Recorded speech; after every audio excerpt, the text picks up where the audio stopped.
WFH with two guys. Now here's Benny and Dennis.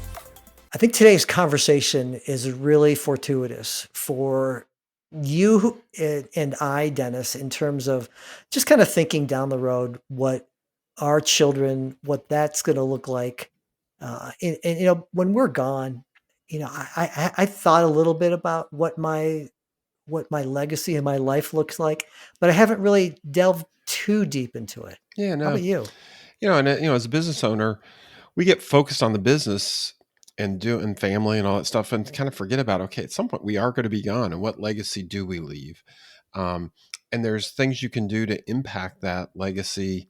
And there's, different levels of things that you can do. And Lance Welch joins us today to talk about a book that he's just written called The Legacy, I think it's Navigating the Legacy or. No, Legacy Navigator. Okay, thank you.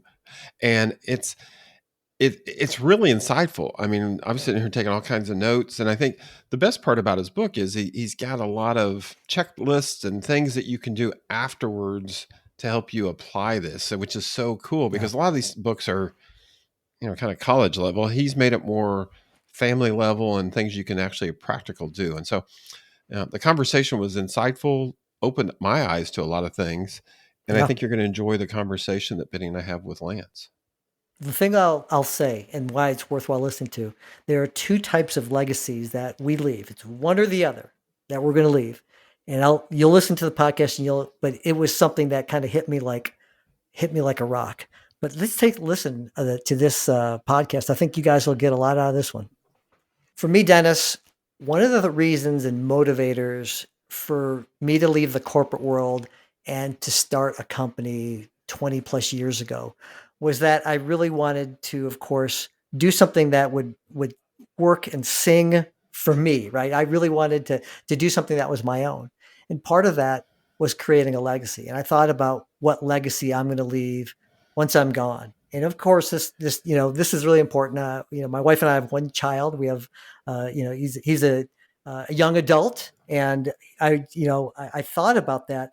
But I really didn't go too much deeper in terms of the base level of what my legacy means. Yeah, and I think I'm going to even go back further. My parents, when they passed, they had kind of put a game plan together financially, but also they knew that I wanted to start a business, and my dad and I talked a lot about that, and a lot of what I do kind of takes from his business and what he had done and carry it forward. And so we had processes and some things in place, but nothing as detailed as what our guest talks about in his book of just how to create those legacies. Because some of it is just in my head, but there's ways to do this much more effectively. As I read the book, it's like, okay, how do I take this and apply it with my two kids so that, because it's not just leaving them the money, but it's like, okay, what do you do with that? And how can you impact the community around you? And I think that's the important part. Yeah. Hey, so Lance, hey, welcome to the show. Thank you for coming on today.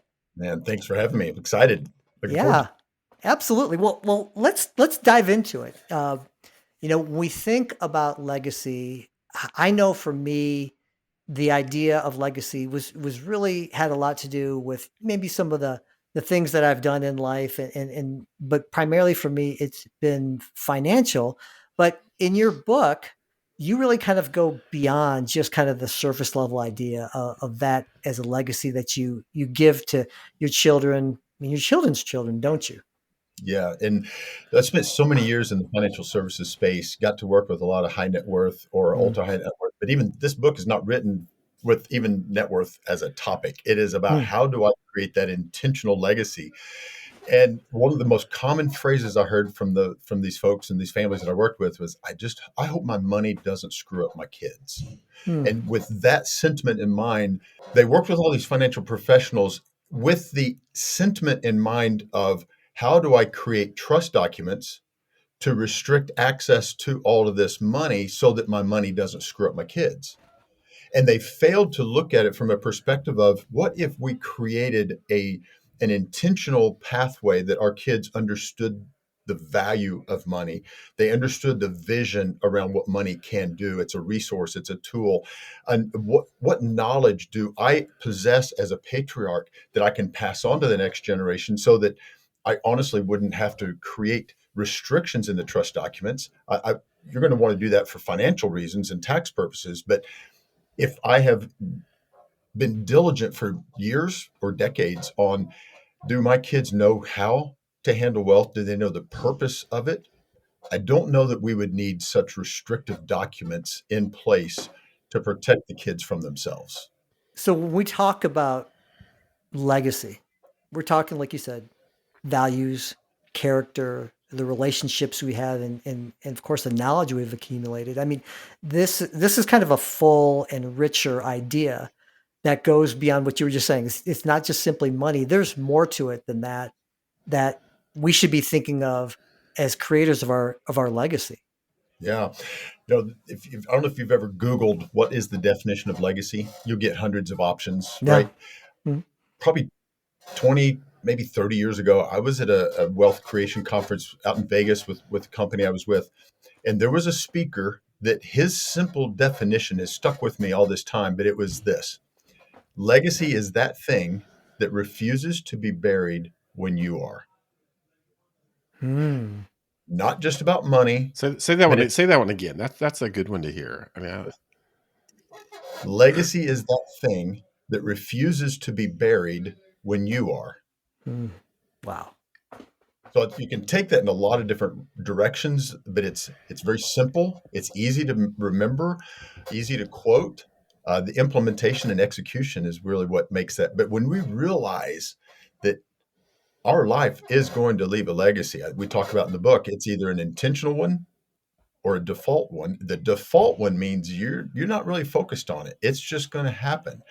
And when we go that route, you understand the statistics about money that says within the first generation of wealth that's been transferred, 70% of it is lost. By the second generation, 90% of it is lost. Wow. And with those kind of statistics, it's like that's why you create trust documents and legal structures to make sure that that money isn't lost within 2 or 3 generations. But again, I come back to this side of when I'm intentional about creating a vision for the money or for the wealth or my assets in general, and I create the value system, and then I transfer the knowledge of what to do with it and why. Those three things, those are the what we call the first three legs of the legacy table that I talk about in the book. It Hmm. makes the transfer of wealth, the fourth leg of the table, significantly easier. Well, let's talk about that. I mean, because that's a core framework in your book, and it's the four legs of the legacy table. And you know, can we start out with that? I mean, clear purpose is obviously one of those. And let kind of talk a little bit about what that means. Oh, love to. And I'm going to back it up just a little bit and even come up. Where did that framework come from? The table. yeah. Hmm. My, I got to give credit to my wife for that. We've been married 37, almost 37 and a half years. And Congrats. thank you. More congrats to her, right? It's Condolences. Yeah, yeah. Bless her heart. the challenge. I used to tell the boys, even when they were in their teens and teenage years, those are some trying years, because there were phrases we'd look at each other and say, hey, we got this. We will outlast them. We were together before they came along. We're going to be together when they leave. But that framework, but one thing she used to tell them all the time, she'd say, you will always have a seat at our table. You may not want to sit at our table, but you will always have a place. Hmm. That framework about being around the dinner table, and if you've done any studies on that, when you have as a family one or two times around the dinner table per week, the statistics in favor of your children, from everything from grades to behavior to drugs, everything about it is just so much in favor of when a family figures out how to do that. So the table is very, very instrumental to the book and in life in general. But when she would tell people or tell the boys, you will always have a seat at the table. You may not want it, but you'll always have a seat. Hmm. That became the framework for the four legs of the legacy table. So if the tabletop itself is the legacy, it's the four legs underneath the table that provide the support for it. Hmm. If that kind of gives you a mental picture. I love that analogy. That's great. Yeah. So the very first leg that I address in the book is called the vision transfer. Do you Mm. have a family vision? Do you have a vision for your family? What I do know to be true is when you get a clear picture of the desired outcome, you will intuitively begin to make behavioral choices that supports that desired outcome. So in other words, even if you don't have an ideal step-by-step plan to get there, if you have a clear picture of what you want it to look like, you will at a subconscious level begin to make decisions that align with that. So it's really important that we start with do I have a vision for my marriage? Do I have a vision for my family? Do I know what what I want it to look like in the next 5, 10 years as a family? So that's where the vision part starts in the book. And in the book, by the way, each chapter at the end of it has application questions. So this isn't a book that you just read for fun and set it aside and don't do anything with it. That means this book has completely missed the mark. This is a tool. It's a resource to equip people. It's a blueprint on what do I do with creating a vision. So at the end of each chapter, there are application questions that you can now walk through step by step. How do I create a vision for my family? So, any questions on vision? Yep, I think that's good. I mean, No, I that's think I got that one. So, the second one is the values Mm. transfer. This is a real fun one, and by the way, each one of these have that we're talking about today. There are appendixes in the book that gives you the tools to do what we're talking about. So, the values is probably one of the it's when I was writing it, what's interesting, I would write it and I'm like, okay, now I'm getting to my favorite part. And then I'd write values like, okay, now I'm getting to my favorite part. And then so I guess that's bad thing with it's the favorite. But the values, there's an exercise in the appendix in the back that it's got either 150 or 155 different values that you can choose. And I would challenge you as the patriarch, you go through and you circle any word that you think could be one of your top 5 core values as an individual. Then you have your spouse do the same thing. And then together you both have 10 different values. Now there might be an overlap, but now you've got, as a couple or as a family, you've got 10 core values. And now my challenge to you is how do we go back and forth with our mate, our spouse, and negotiate which of these 10 actually make it to our core 5. It's easy to talk about, and it is really difficult to do. I bet it is. I mean, that's a good one, and it's just a good conversation to have with your spouse in the first place, Yes. just Yeah. for because I mean, it's what you're going to leave, but it's also what you live today. And if you've got conflicting values, that's probably part of where you may have some challenges. This applies not only to home, but also if you think it applies to work. I mean, Absolutely so applies. it's a Yeah. that's a good exercise to go through that has a lot of value well beyond Yeah. just that exercise. You, Yeah. you know, it occurs to me, you had said something when we were having kind of our meeting before we recorded this, is that um, about legacy and what this means for us. And you mentioned there are two types of legacies. Could you talk a little bit about that? I thought that was really great. Yeah. The two types would be default or intentional. And I give some examples in the book too of describing this, but there is one family in the 1800s. His name was Max Jukes, and he would fall into the default category. He did Mm. nothing at all to be intentional about investing in the next generation. Um, the state of New York actually did a study on these two families. I'm going to reference real quick, and I'll condense it down for time. But they did a study of the Max Jukes family over 150 years, and this is their determination: not one positive person came out of the Max Jukes line. How Mm. you'd like that as a legacy? But that's the definition of he had a legacy, and it's still talked about today, 200 years later. And not one positive person came out of his line. Now, contrast that with this other family that they did a study on, and it was Jonathan and Sarah Edwards. Jonathan and Sarah Edwards, they were very intentional. They had 11 children. Jonathan Edwards, every night when he got in from work, he spent one-on-one time with each child before bedtime praying over them. Now, can you imagine? I had 3, and tucking them in took time. I cannot imagine how diligent and intentional he had to be to spend one-on-one time with all 11 children. But when you look at the who's who of came out of his lineage, and it's in the book, you have clergy, you have political uh, offices that were held, you had presidents of colleges and attorneys, lawyers, judges. It's like his line has a literal who's who of successful people. And the biggest difference between the Max Jukes and Jonathan Edwards was intentionality. Mm. So Jonathan had an intentional plan in place, and his legacy is all positive, versus Max Jukes. He went the default route. So my whole point in the book is you're going to have a legacy. It's just a matter, is it a default version or is it an intentional one? Yeah.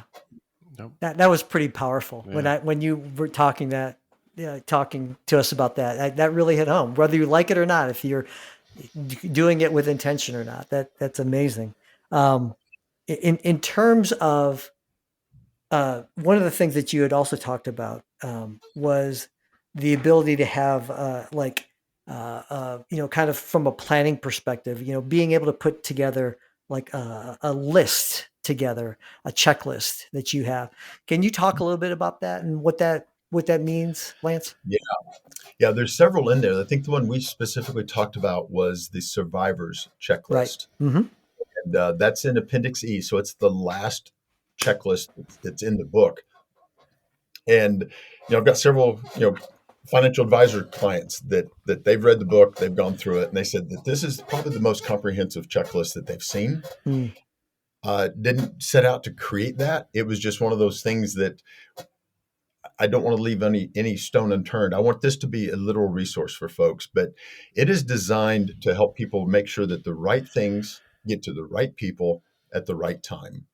So we were also talking that creating an intentional legacy, you really can't wait until the last month or two of your life to be intentional about the legacy, but you can be intentional about where the assets go, even at the last minute. And I'd shared that I've got some clients that have read the book and they didn't really know what plans their parents had in place. And they used this book as a tool for them as a conversation starter to have with their parents that said, hey, I read this great book and in the back of it, it's a checklist. Do you mind if we go over this? And what they found out is these family members, they had real estate, they had commercial property, they had commercial businesses, but they didn't have any trust work done. And if something would have happened life-wise, passed away, the state would have been absolutely the biggest benefactor of this person's household, not the children. So that one tool in that case for that family saved them millions. And again, it doesn't have to be ultra high net worth for this book to be used. That's the thing, the message I want to keep getting across. Yeah, Benny, I've shared before. My parents, when they were getting up older in age, they were in Indiana. My sister was in South Carolina. I was in Tennessee, and they had enough wealth that the state of Indiana, when they passed, was going to get 50% of it. Tennessee had a lesser percent. South Carolina had 0%, and so they opted to move to South Carolina because they wanted to leave their money to my sister and I, but also to do things that they had planned. They had built a legacy, and there were certain things that they wanted that money to go to. And so, and a lot of people just take that for granted. And it's like, if unfortunately, it's not the same across every single state. Every state does things differently. And you've got to plan for that to impact those other legs of the table if you want to have that impact on the financial part. I think that when we talk about the idea of legacy, there was a story in the book that you mentioned about a gentleman named Alfred Nobel. And I think this is something, if you maybe could give us a little bit about that. This is something that definitely, it impacted me. Could you talk about that? Yeah. And it's just a great example of when we're aware of something, we can make decisions based on it. You can never address what you're not aware of. So yeah, Alfred was very, very wealthy, 1800s, but he had stumbled on how to create dynamite. And he was a major factor in the war effort. And became very, very, very wealthy because he was able to create explosions at very unique places for the war effort. And at one point, though, his older brother passed away. And the journalist that was writing the obituary for his brother mistakenly classified Alfred as the one that had passed away. And Alfred got a hold of the paper and was reading and read that. Can you imagine picking up the paper and seeing your name that you'd passed away and you're sitting there reading it? But he read through there and they labeled him, they called him the Merchant of Death. Mm. And they went on and just crucified him in his obituary. And it was such an amazing wake up call. It's like he decided, I don't want to be known for this. I don't want to be remembered this way. And he dedicated the rest of his life allocating his wealth to the exact opposite of being the Merchant of Death.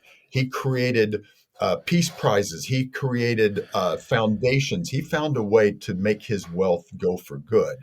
And then after his death, he was actually memorialized as being known now for the Nobel Peace Prize. That is wild. That was his wake up call. What a legacy. What an amazing legacy to leave behind. That's fantastic. There's so much here. And I think that the book itself, Lance, it's a resource. It's not just a read and you just kind of do it. This is something that you refer back to from time to time. Yeah. Yeah. Got probably one of the biggest compliments I've ever had on the book yesterday. It's a gentleman that heard me on a podcast and he reached out through the email. There's a calendar system on there we'll talk about later. But he said, I'm going through the book now for the third time. He's a person of means. And the compliment was, I have read so many books on legacy, wealth transfers, and different things. He said, I was a part of the Stephen Covey program and followed all of his advice. He said, this book is easier to implement than anything I've ever read. And so to be kind of positioned in the likes of a Stephen Covey, because that's just a great name, high respect for Covey and his entire organization. But to have this gentleman who's very well read, very well off to say, this is by far the easiest book to implement the strategies that my family want to do was just a huge compliment. Lance, this has been a fantastic conversation, and you've really given me a lot to think about in terms of me personally and what a legacy means to me and my family. But I know that there are going to be some folks out there who will have some questions that the book doesn't answer. Maybe maybe there are things out there that they need to talk to somebody and they need to talk to the guy who wrote the book about it. What's the best way for them to get in touch with you? And the easiest way is go to my website, and there's a calendar link towards the bottom. So the website is thelancewelch.com. And if you'll scroll towards the bottom, there is a way to connect with me. It's a Calendly link, so you can grab a 30-minute spot. I do those complimentary for anybody that grabs a spot on there. What they'll also find, though, when they scroll down there towards the bottom, they'll see a resource area. And a lot of the things we talked about today, even some things that are in the book, you can actually download a PDF version. The book does have all the resources in it. And again, I want people to use them. But sometimes it's easier to work off of an 8.5 by 11 sheet of paper instead of the I think it's an 8x5 book, right? So There are some things in there. One thing we didn't talk about that they're going to see is a First Friday form. The First Friday is something my wife and I have done for about 25 years. And it's a resource that will help you and your spouse get and stay on the same page, probably better than anything else you've utilized. So again, I want the book to be used as a resource, and there's a lot of free resources in the book.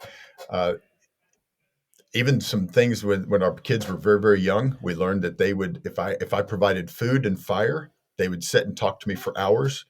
If I wanted them to sit on the couch and talk to me, I'd have about 5 minutes. So there's a lot of life hacks in this book that's really going to strengthen your families. I love it. Love it. Lance, thank you so much for stopping by today. This was really informative, super helpful, and definitely given me something to think about. I appreciate it, and we look forward to reading more into the book and having deeper conversations with the family. Love it. Loved hearing that. Thanks for having me. Yeah, thanks for joining us. Much. Well, Dennis, that's another podcast in the can. I know that A lot of you all want to know how to get in touch with us. Dennis, what's the best way for folks to be able to get a hold of you? Yeah, email's by far the best for me. It's Dennis J, so DENNISJ at worksolution.com, and that's WORX solution, no S at the end, so solution.com. Benny, how about you? Yeah, same thing. Get a hold of me. My email address is benny@velocitytechnology.group. That's BENNY at velocitytechnology.group. Also, for me and Dennis, you can find us on LinkedIn. Look for us on LinkedIn. Work from home with two guys is on LinkedIn. And we also have a website, WFH2guys.com. Look us up. You'll find all the past episodes and some little bits of information that maybe we don't get a chance to talk to on the podcast. We put it out there too as well. And definitely share us with your friends and people in your network. Absolutely. Let us know what we can do to make this podcast your podcast. Give us some ideas. If you'd like to be a guest, let us know. We'll talk to you guys soon. You've been listening to WFH with Two Guys. We'll see you next time.